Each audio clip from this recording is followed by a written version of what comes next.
Savage Dragon number 41 from September of 1997. This is the wedding issue, featuring cameos from all over the place, including Bill Clinton right here on the splash page. But before that, let's look at the credits.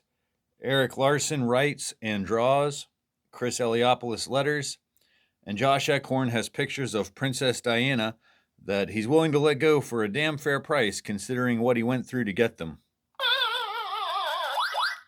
You know, I was a little apprehensive about repeating that joke almost 30 years after her death, but these guys didn't even wait 30 days. This is like within a month. So, also special thanks to James Rufus here. He's a reader that provided some inspiration for this issue. As Dragon has left the Chicago police, and now he's leading a government-funded strike force, the SOS, seen in their new costumes here.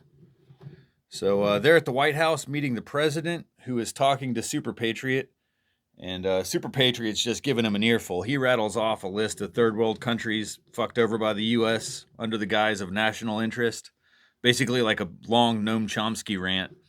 And apparently this diatribe was written in a letter by James Rufus, thanked here by Erik Larsen, who decided to use it as a Super Patriot monologue. So that's pretty cool.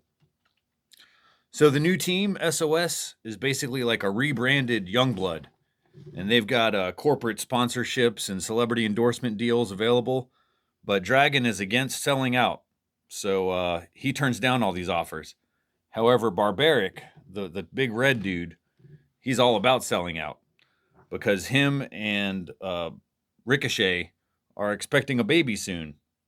But the PR man, Hawkins, he wants to help Barbaric with this dilemma. So he's going to secure a toy deal for Barbaric, but he has to marry Ricochet because it would be a bad public relations for them to have a child out of wedlock. And he has to get a haircut because that look went out 5 years ago. So he proposes and she accepts, which gets the ball rolling on this wedding issue. But first, we got to introduce Jennifer Murphy, or she was introduced in the Sex and Violence miniseries earlier in the year, but now she's joined SOS as Smasher, is her code name.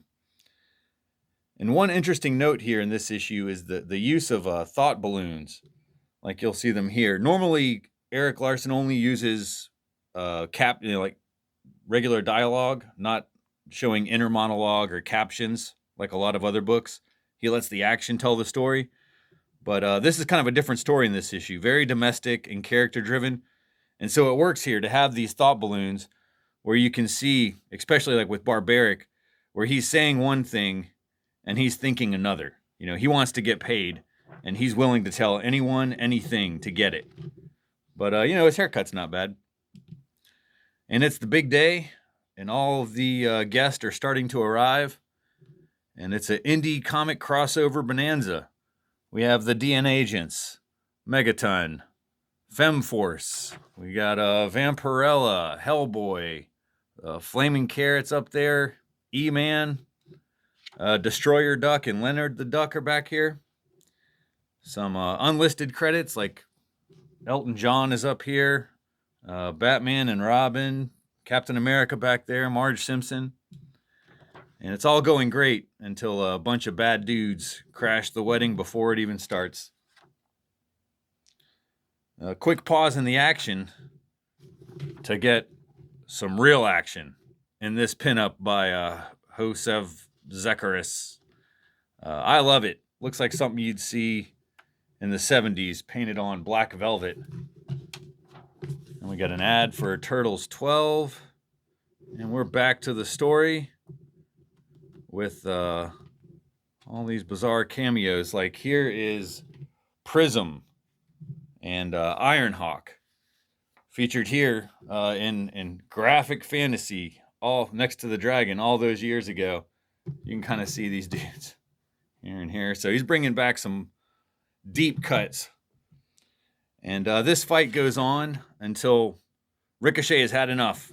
They're ruining her wedding, and she screams. Everyone freezes. I love Barbaric holding this dude in the air in mid-fight.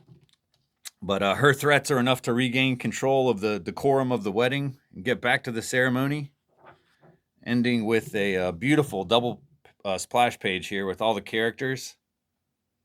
And then in a bit of foreshadowing here, Jennifer Murphy catches the bouquet. Dragon catches the garter belt on his fin there. Very fun issue.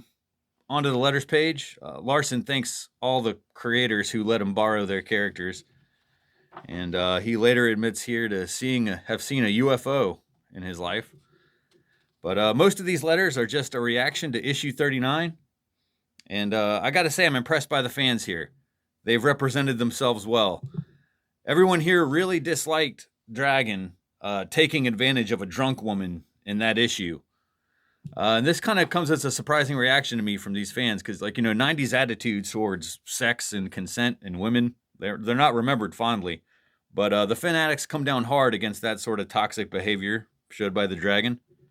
And I'm proud of the geeks for their chivalry here. So that will do it for this issue. There's an ad for the second collected volume of Savage Dragon, issues 7 through 11 here, titled The Fallen. And next up is issue 42.